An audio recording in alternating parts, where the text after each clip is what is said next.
Career চ্যানেলে আমি তোমাদেরকে ওয়েলকাম জানাচ্ছি।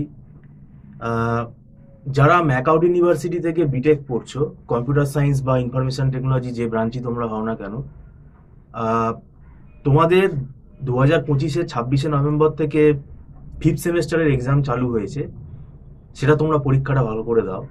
কিন্তু অনেক স্টুডেন্টেরই একটা বিষয় খুব অজানা থাকে, সেভেন সেমেস্টারে যখন ওঠে, সেভেন সেমেস্টারে আইটির বা কম্পিউটার সায়েন্সের পেপারগুলোর পাশাপাশি সিক্স সেমেস্টারে রিসার্চ মেথোডোলজি বলে কিন্তু একটা পেপার থাকে। তো এই রিসার্চ মেথোডোলজি পেপারটা সম্বন্ধে স্টুডেন্টের মধ্যে আমরা দেখেছি অনেক আইডিয়া কম, এবং এটা একটা স্ট্যাটিস্টিক্স বেসড সাবজেক্ট। তো এটা নিয়ে আজকে আমরা আলোচনা করব। আমাদের মধ্যে উপস্থিত আছেন mister Souvik Dutta. Research methodology সাবজেক্টটা নিয়ে আপনি একটু স্টুডেন্টদেরকে বলুন। রিসার্চ মেথোডোলজি বেসিক্যালি একটা স্ট্যাটিস্টিক্যাল বেস সাবজেক্ট। এর ভেতর স্ট্যাটের পুরো কনসেপ্ট দরকার, বিশেষ করে যদি প্রবাবিলিটির বেসিক প্রবাবিলিটি থিওরেমগুলো, অ্যাডিশন বলুন বা টোটাল প্রবাবিলিটি থিওরেম, তারপর কন্ডিশনাল প্রবাবিলিটি বা এইগুলো যদি না জানা যায় বেসিকগুলো প্রবাবিলিটি, তাহলে রিসার্চ মেথোডোলজি সে বুঝতে পারবে না। এবং স্ট্যাটের জিনিসও, প্রিলিমিনারি স্ট্যাটের জিনিসও তার আইডিয়া থাকতে হবে, এবং সেটা নিয়েই কিন্তু তৈরি হচ্ছে রিসার্চ মেথোডোলজি। এবং এর ভেতর হাইপোথিসিসের কনসেপ্টও আছে।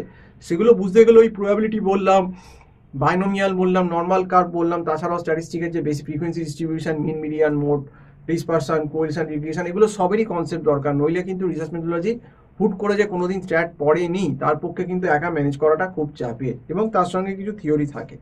তো সেক্ষেত্রে বলবো, যারা কিন্তু রিসার্চ মেথোডোলজি সিক্স সেমিস্টারে যারা বিটেকে উঠবে, যাদের থাকবে, তারা সময় নষ্ট না করে আমাদের এখানে অনলাইন ক্লাস দেওয়া হচ্ছে এলিভেটেড এডুকেশনের। আগেও বিটেকের স্টুডেন্ট আমাদের এখানে এই পেপারের ক্লাস নিয়েছে। এখানে রিসার্চ মেথোডোলজি ক্লাস হয় এবং গুগল মিট প্ল্যাটফর্মে হয় একটা নমিনাল মান্থলি ফিজে। যারা তোমরা এই রিসার্চ মেথোডোলজি পেপারটা পড়তে চাইবে, তারা আমার যে ফোন নাম্বার দেওয়া আছে 9831044518, এই নাম্বারে কল করে অবশ্যই কথা বলতে পারো। তাছাড়া আমি তোমাদেরকে এটাই বলবো যে এই পেপারটা কিন্তু খুব ডেঞ্জার পেপার। এটা নিয়ে গড়িমসি করো না, কারণ দেখবে তোমাদের ইভেন্ট সেমিস্টারটা 2026-এ যারা সিক্স সেম হবে বিটেকের, সেটা হয়তো মের লাস্ট বা জুনের প্রথম থেকে শুরু হয়ে যাবে। কাজেই তোমরা যারা পরীক্ষা এখন ফিফথ সেমিস্টার দিচ্ছ, এই তোমাদের পরীক্ষা এখন চলছে নভেম্বর মাস থেকে, তোমাদের পরীক্ষা হয়তো ডিসেম্বরের মিডিলে কি এরকম শেষ হয়ে যাবে। অন্তত ডিসেম্বরটা হয়ে গেলে আমি বলবো জানুয়ারির 3-4 তারিখের পর থেকে, মানে ওই প্রথমে যে হ্যাপি নিউ ইয়ার পার্টটা কেটে গেলে তারপর থেকে কিন্তু তোমরা চলে এসো। এবং আমার এখানে ফোন নাম্বার, এই নাম্বারটায় হোয়াটসঅ্যাপও আছে, তোমরা আমাকে হোয়াটসঅ্যাপও করতে পারো। আর রিসার্চ মেথোডোলজি কিন্তু টাইম কনজিউমিং পেপার, এটা ধরে বোঝাতে কিন্তু সময় লাগবে। থিওরি প্লাস ম্যাথস দুটোই কিন্তু করে যেতে হবে। কাজেই সেক্ষেত্রে কিন্তু সময় সাপেক্ষ ব্যাপার।